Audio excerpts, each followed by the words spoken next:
This plate looks like a normal salad, but it's actually a Dutch fast food called Patatje Kapsalon. It is very tasty and wonderful as a lunch or dinner or a late night snack, and it's very easy to make.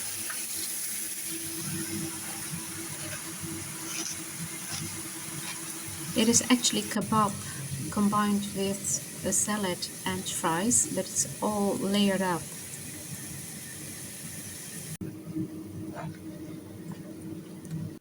We started by frying meat with spices and frying the fries.